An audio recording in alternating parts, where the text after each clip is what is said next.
And companies across the spectrum feature in the new president's tweets, especially newspapers and TV networks that displease him. For more on this, let's talk to brand expert Dean Crutchfield. Welcome to the show, Dean. Welcome. Thank you very much. Good to be here. Now, as we saw, slightly mixed fortunes for Boeing. We saw profits were down compared to last year, but earnings per share rose compared to the same quarter last year. What's your take on Boeing's performance? I think it's in a perfect place to enjoy what's going to be a defense spending binge over the next few years. And I think it's in perfect place to take advantage of that. So I think this is a sign of confidence in investors that there is a good, great future ahead of Boeing for its business. Obviously, depending on Trump, we've seen Trump has spoken really with a forked tongue. One side is let's cut and control, the other side is let's expand and grow. But what we do know, he's a market mover. One of the first presidents who can literally tank your stock price on a single tweet. But I think ultimately there's confidence in the likes of Boeing and Lockheed Martin and Northrop Grumman and those other firms to do very well over the next few years. Now, as we know, Airbus is always nipping at the heels of Boeing. So how do you see Boeing really shaping up this year amid such strong competition from companies like Airbus? Well, I have to turn around, and it's a little bit of a joke. I mean, is Trump going to buy Air Force One from Airbus? No, he's not. That's going to be a Boeing contract, and it has to be. It's all about putting America first, so that clearly is going to happen. But I think ultimately we're talking about a Pentagon that's got a $620 billion budget, and they reckon over the next 4 years of Trump's presidency, there could be an additional $1 trillion added to that budget.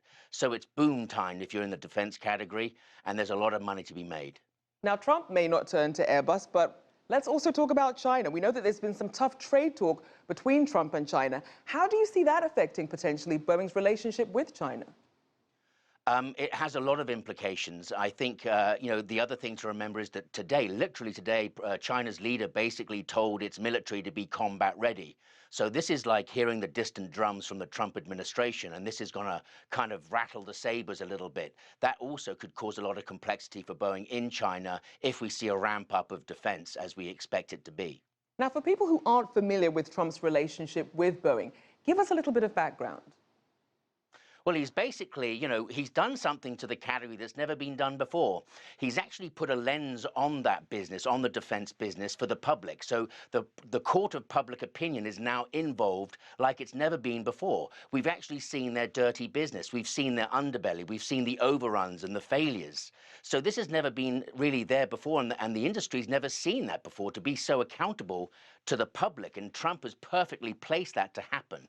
So I think we're going to see a lot of reaction coming out here that's not about the moment, but what you do in that moment. And the future is positive, but it's going to be very interesting to see how they shape up their business and come back with a message that assures the public that they've understood what Trump's saying and they're doing something about it. So if you're the defense industry and you're now trying to deal with a Trump tweet when it comes to him speaking out on Twitter, when it comes to things that can really affect defense, how do you see that playing out? Well, I think one has to kind of keep this, in a mind, because anything that's, like complicated and interconnected challenges like we have, that needs detailed and thorough solutions. It's not something that you can't just conjure up a strategy from the soundbite of a Trump tweet. Obviously, it's an indication of where things can go, but there's a lot more involved. And I think one has to keep a check on this. We're talking about a new administration, but we're talking about a deeply entrenched Defense Department that has relationships that have gone on for 10, 20, 30, 40 years. Those aren't going to go away. Now, Dean, just quickly, as we look at how a tweet from Trump can affect a company's shares, and we're seeing, as with Boeing, it had to lower its costs to meet this Air Force One fleet. How do you see this idea of cutting costs affecting the labor force then? Because obviously some adjustments are going to have to be made.